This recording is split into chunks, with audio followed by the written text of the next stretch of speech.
वैयक्तिक वाटतं? हे वापरणं ही गरजेचंच आहे. जरी कंटिन्यू त्यानं 10 महिने नाही वापरला, 8 नाही तरी 1-2 महिने तरी वापरून त्याचा रिझल्ट घेऊनच पूर्ण मार्गदर्शन त्याला राहतं. आणि केळी म्हणजे शेतकऱ्याला संघर्ष आहे, याला खर्च आहे. त्या हिशोबात शेतकऱ्यानं पण त्याला त्यात बाहेर निघण्यासाठी तरी वापरावं लागेल, बरोबर, असं माझं मत आहे. एकदम बरोबर आहे. कारण सरांनी बघा, गजानन सर म्हणजे सरांना कसं आहे, जे त्यालाच ओढ असते म्हणजे शेतकऱ्यालाच कळतं. सरांनी आज मग ते अगदी मनापासून सांगितलंय की कष्ट केलेलं वाया जाऊ नये म्हणून कमीत कमी अशा तारांबळीत झाल्यावर तरी 1-2 महिने वापरून प्लॉट बाहेर काढून मग त्याचं त्यांनी ठरवावं. कारण सरांना जाणीव आहे, खूप वर्षापासून सर शेती करतात. हा जाणीव असणाराच माणूस काहीतरी मनापासून प्रामाणिकपणे बोलू शकतो.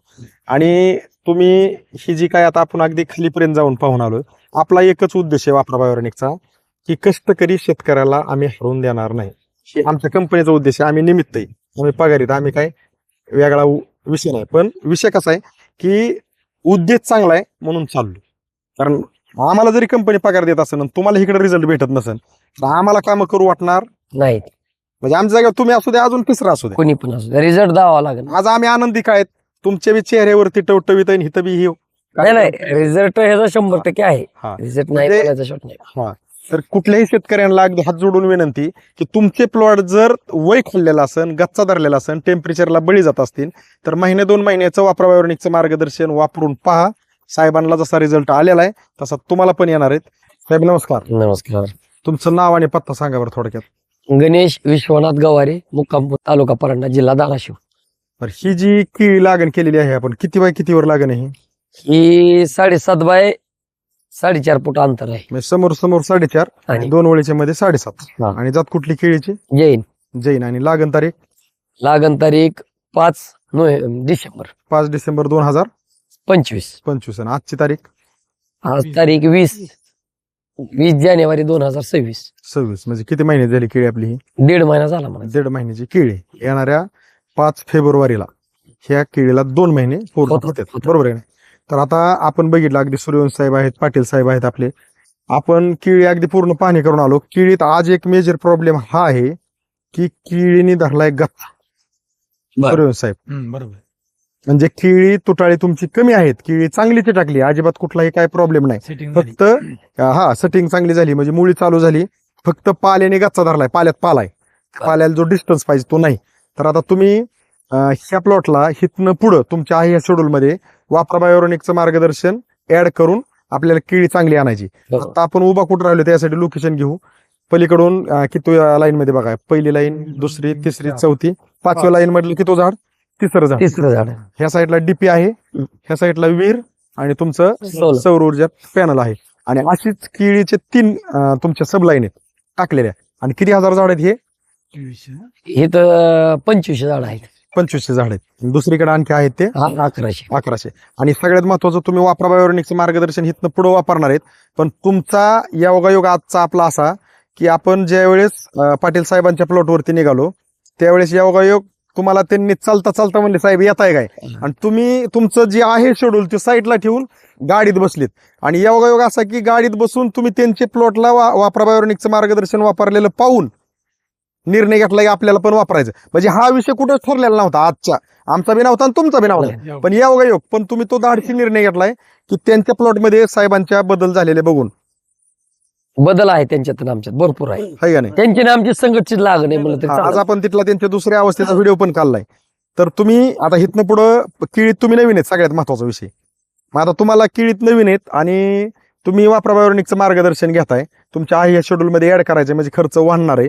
मग तुमची अपेक्षा काय की हा प्लॉट कसा यावा की जेणेकरून येणाऱ्या दिवसामध्ये आम्ही केळीचं प्रमाण आणखी वाढू. मग ही प्लॉट कसा आला पाहिजे की तुमची समाधान झाली पाहिजे.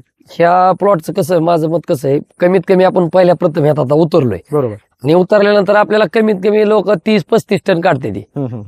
तर आपण 40 पर्यंत कसं पोहोचता येईल त्यासाठी आपल्याला काय करावं लागेल हे आमचा प्रयत्न आहे.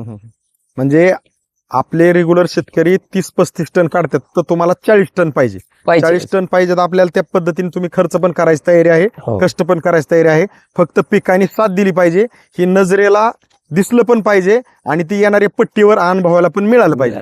त्यासाठी तुम्ही वापरा बायोरेनिककडे वळलाय. हो, त्यामुळे म्हणजे तुम्हाला इकरी 40 टनाचा अवरेज पाहिजे. पाहिजे म्हणजे ही आजची बाकीत आहे बरोबर आपण येणाऱ्या दिवसात शेवटचा दिवस घेऊ बाकी कितपर्यंत गेली आहे. बरोबर कारण आहे. आपला महिन्याला 1 डोस आहे. आज जर हिथं आहे तर तुम्हाला माझे अपेक्षित ह्याला कमीत कमी 9 डोस जायला पाहिजे. मग 9 डोस अधिक तुमचं रेग्युलर शेड्यूल. आपण येणाऱ्या दिवसात सूर्यवंश साहेब असतील, आपले पाटील साहेब असतील की आपण ह्याला पाहू. आता गहू पोळ्या इंड हा वेगळा आहे, पण आपण 2 महिन्यात शेड्यूल ह्याला तुम्हाला दिल्यानंतर 2 महिन्यात प्लॉट गच्चा धरलेला बाहेर निघतोय का, बुंदा चांगला होतोय का, 2 पाल्यामध्ये अंतरी पडते का, पाला लांब रुंद निघतोय का, ह्या सगळ्या गोष्टीचा अनुभव घेऊन आपण पुढचं कंटिन्यू करू. ठीक आहे. दिलेल्या माहितीबद्दल आभारी आहे. धन्यवाद.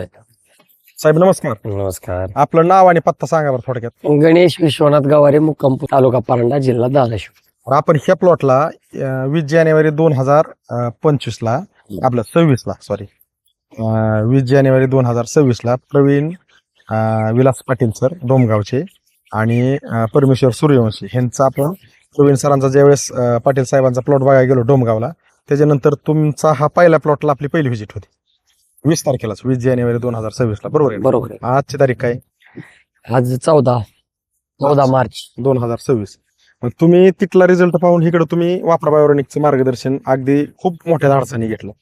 तर तुम्ही ज्यावेळेस धाडसाने घेऊन तिथला रिझल्ट पाहून इथं सोडलं, आता आपण बघितलं त्याची उंची एवढी, पण तुम्ही ज्यावेळेस सोडलं त्याच्यानंतर तुम्हाला किती दिवसांनी जाणवलं की बाबा हे साहेब बोलतात तसं प्लॉटमध्ये बदल होतात, असं तुम्हाला सोडल्यानंतर स्प्रे घेतल्यानंतर किती दिवसांनी जाणवलं? एक 10-12 दिवसात फरक जाणवायला. जाणवणार आहे. आणि आज बघितलं तर ह्याची उंची कुठं लागते? भरपूर आहे उंची. आहे का नाही? कमरेच्या पुढं आहे. आहे का नाही? म्हणजे आपण अगदी खाली जाऊन आलोय. आता आपण फक्त लोकेशनला उभा राहतोय का, ते बी वेळेस आपण लोकेशन घेतले इथेच की बाबा ह्याच्या समोरचं 3रं झाड, इकडून आपला डीपी आहे, इकडून सौर ऊर्जाचं पॅनल आहे आणि असंच आपला प्लॉट आहे. किती झाड आहेत आपली? ही 2600 तर पण आहे. 26 झाड. तुम्ही आता ही मार्गदर्शन घेऊन जे टेम्परेचर मध्ये गुटलेला प्लॉट होता हे आपला बाहेर निघालाय. बरोबर आहे का नाही? तर जी काय केळी क्षेत्रात आता शेतकरी नवीन असतील, जुने असतील, तुमच्यासारखे असतील, ज्यांचे अगोदर थंडीत प्लॉट थांबलेले आता टेम्परेचरमुळं गच्चा धरतोय, पोगा पाहिजे असं चाला ना, आणि आपला पोगा एकदम सगळीकडे झूम करून थोडंसं बघा, आपला पोगा कुठेही तसा गुटलेला नाही. मी म्हणतो 1-2% असेल तो पार्ट वेगळा आहे, पण तसा बारीक विचार केल्यावर प्रत्येक पाला आपला एकदम क्लिअर निघतोय. तर ही अनुभवाचा रिझल्ट जे तुम्हाला भेटलाय, तर केळी क्षेत्रातल्या शेतकऱ्यांसाठी तुम्ही एक सल्ला संदेश काय देता की बाबा वापरा बायोरेनिकचं मार्गदर्शन अशा टेम्परेचरला जर तुम्ही जसं धाडस केलं असं आपल्या केळी क्षेत्रातल्या शेतकऱ्यांनी धाडस केलं तर त्यांच्या प्लॉटमध्ये काय बदल होऊ शकतात, तुम्हाला काय वाटतं? हा 100% बदल होऊ शकतोय. काय अडचण नाही. वापरा बायोनिक वापरून रिझल्ट तर आता आपण बघितलेलाच आहे.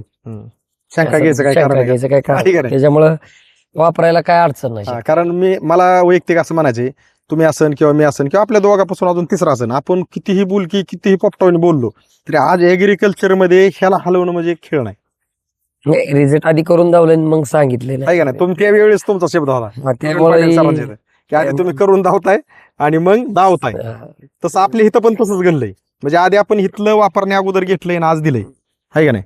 म्हणजे तुम्ही केळी क्षेत्रातलं, माझं वैयक्तिक मत आहे, केळी क्षेत्रातल्या शेतकऱ्यांनी ज्यांचे काय अगोदर थंडीने आता टेम्परेचरने प्लॉट निघतचा धरलाय, तर त्यांनी त्यांचं खाल्लेलं वय असन केळीचं, तर वय बाहेर काढण्यापुरतं तरी कमीत कमी वापरा बायोरेनिकचं डोस वापरावं.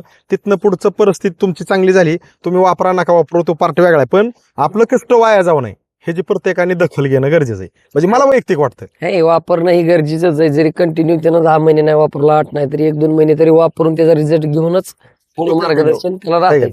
आणि केळी म्हणजे शेतकऱ्याला संघर्ष आहे, आता खर्च आहे, त्या हिशोबात शेतकऱ्यानं पण त्याला त्यात बाहेर निष्ठण्यासाठी तरी वापरावं लागेल, बरोबर. असं माझं मत आहे. एकदम बरोबर आहे. कारण सरांनी बघा, गजानन सर म्हणजे सरांना कसं आहे, जे त्यालाच ओढ असते, म्हणजे शेतकऱ्यालाच कळतं. सरांनी आज मग अगदी मनापासून सांगितलंय की कष्ट केलेलं वाया जाऊ नये म्हणून कमीत कमी अशा तारांबळीत झाल्यावर तरी 1-2 महिने वापरून प्लॉट बाहेर काढून मग त्याचं त्यांनी ठरवावं. कारण सरांना जाणीव आहे, खूप वर्षापासून सर शेती करतात.